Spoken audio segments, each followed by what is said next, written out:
Ladies and gentlemen, welcome to the show today. My name is Spencer Walsh. You are listening to Newsflash.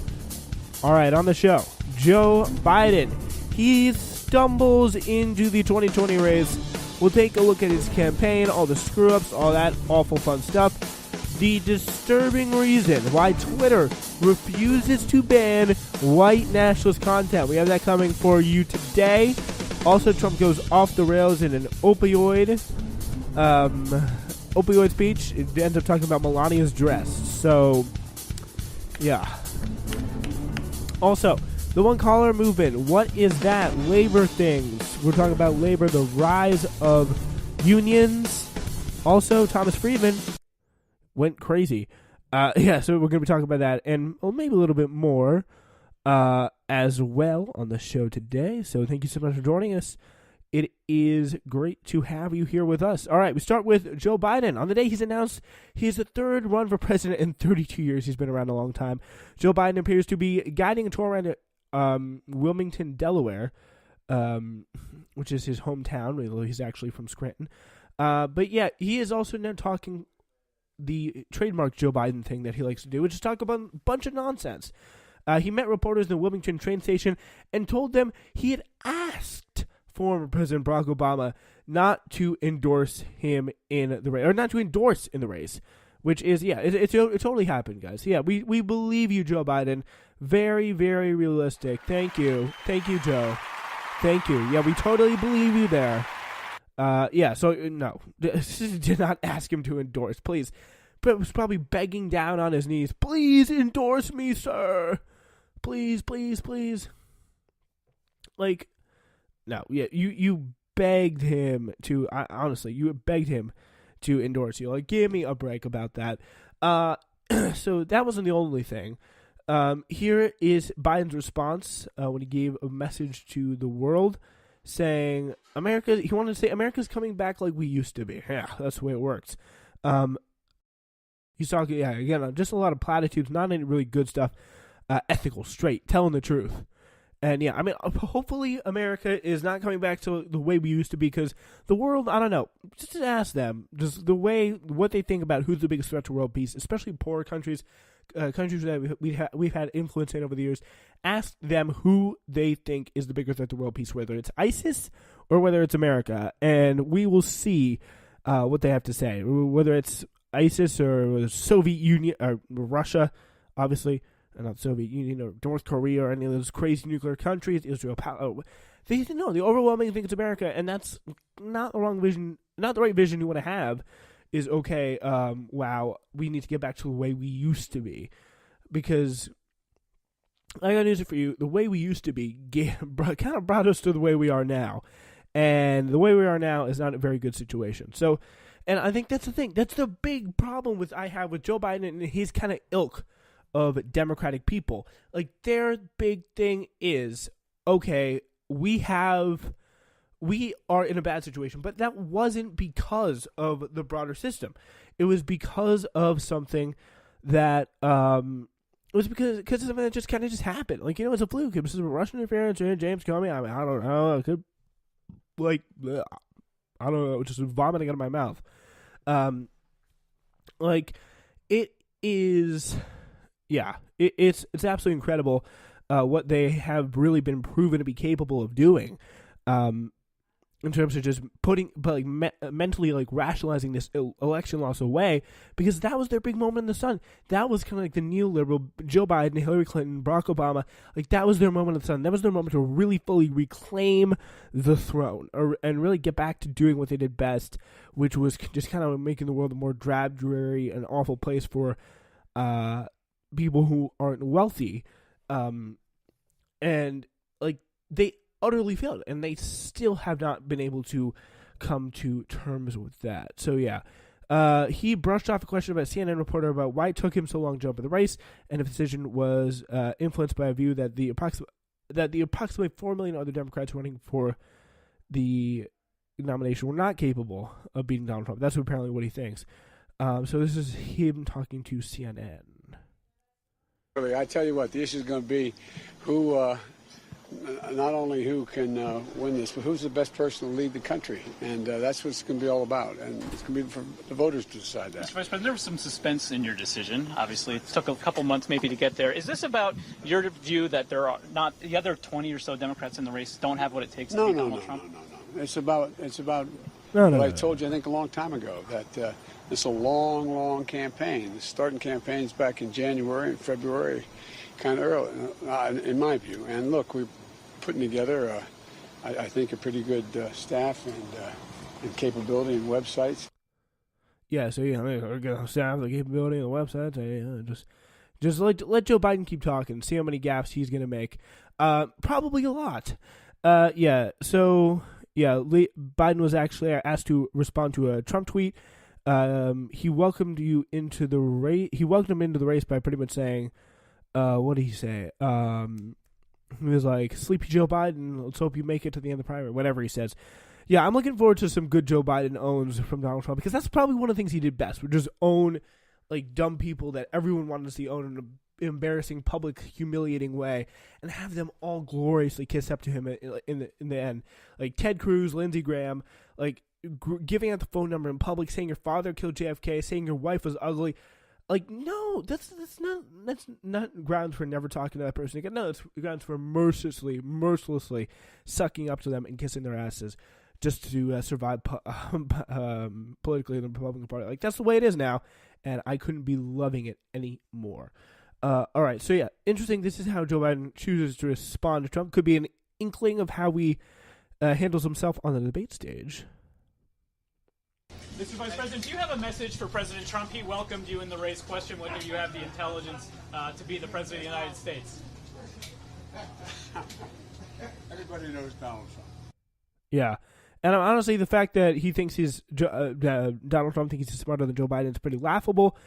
But maybe not, because it appears that Biden is attempting to head off criticism he's really bound to face in the primary. Deputy Campaign Manager Kate Bedingfield confirmed on Thursday that Biden had spoken to Anita Hill, although it's not clear whether or not he apologized for her role in his treatment of suffering, the treatment she suffered during Clarence Thomas's confirmation hearing. Tonight, Biden, though, will be attending a kickoff fundraiser at the Philadelphia home of Comcast CEO David Cohen, one of the most hated companies, really, in America. So that is very interesting. That's going to be very interesting to discuss. So I'm getting word, we could have, because I was just, before we went live here, James Stanley he's in the area. He may be coming on soon. So we're going to be talking about all that stuff with James in just a moment. So yeah. Oh, here he is, James Stanley, coming in to join us today. James is here. James, can you hear me? Oh, yeah, I can hear you perfectly, yeah. All right. James? Yep. All right, there we go. James, great to have you on. Thank you for returning the favor, coming out by our show today. We're just talking about Joe Biden getting into the race, welcoming into the race. And, I mean, what do you think about him, and how do you kind of like square the message of him attending these big fundraisers with people like Comcast CEO David Cohen and union-busting lawyer Steve Kozan, Independence Blue Cross CEO and GOP donor Daniel Hilferty? Like, how is he going to be explaining that to the American people? And Bernie Sanders is definitely going to be asking about him about this on the primary debate stage. Well, I mean, I would also have to ask him why he's there as well. To tell you the truth, corporate donors, yeah, they definitely are shady people. I also would like to see how much money they're donating to his campaign, because, typically at these type of meet and greets, it's not more of a meet and greet. It's more of kind of like, give me some money and then I'll go and show up for you. It's not like, oh, okay, you're asking me to come to your house. No, it's more of like, how much money are you going to give me to come to your house? And that's what I'm mostly wondering about, is to see how much money Biden is going to be getting from these guys.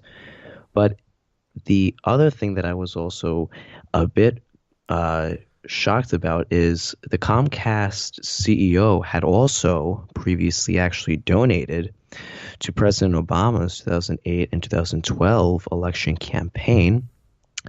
and had donated quite a big sum of money to Martin O'Malley's pretty quickly failed 2016 presidential election campaign. Yeah, I mean, Martin O'Malley he fell through the roof. I mean, he just joined the race, and then he just dropped all the way down once Bernie and Hillary said, okay, we're going to be the two major candidates going against each other. Which, honestly, to tell you the truth, I think that's how 2020 is going to be as well with the Democrats. I mean, some people might disagree with me on this, but I think Bernie and Biden are just going to be the two major candidates, and possibly maybe Kamala. But I mean, she's still got that shadiness with her campaign contributions going on. So that 12 million might not actually be 12 million donated by the American people, might be more donated from corporations. And bundlers, like we saw with Beto O'Rourke. Yeah. Beto, oh my God, yeah. He's a whole other disaster. He's just being discounted now. It's pretty funny if people are like, "Oh no, yeah, you didn't get that money. Stop it." But yeah, pretty much that's all very interesting stuff. And by the way, shout out to someone who is out in the audience right now, but he has been on the show before. Shout out to Kenan Octa. We're gonna play the air horn for Kenan, one of my favorites out there. We love him, and hope he'll be able to come on soon. But yeah, we will now. I just want to get into some of this. Democratic contenders, here's the only thing. Democratic contenders like Beto, Kamala, and Corey, they've all leveraged the same loophole to collect cash from corporate interests while pledging to kind of get rid of funds from federal lobbyists. So it's kind of the way they've been working around the system, and I think they're going to be challenged on that both by the media and by the Bernie Sanders campaign, Elizabeth Warren's campaign, who have all actually really care about this stuff. Like, you really get the sense that these people, these Bernies, these, not the Bernie, but the Bookers, the Bidens, the Kamalas, the Kirsten Gillibrands, like these people, they're just kind of doing this because really Bernie is doing, and that's the way the party is right now. And they don't really want to do it, and they don't really know how to not get corporate money. So they're not, Biden especially is not even trying.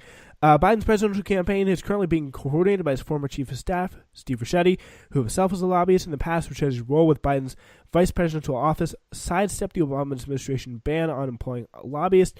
He received a special waiver to take his role with Biden.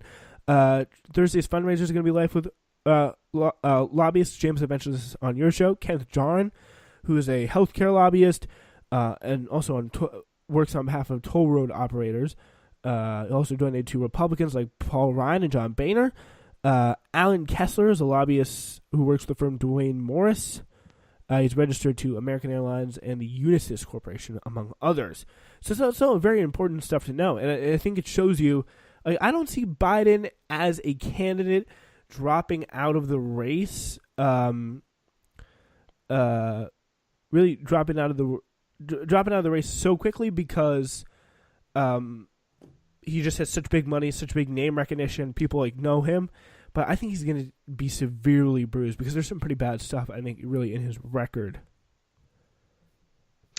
I mean, his record definitely could be a little bit up and down, but I think that what's going to come down to the end of the line here is Biden's support amongst women still has stayed the same and had gained 3% even after all these, stupid accusations coming out with Lucy Flores and all these other people.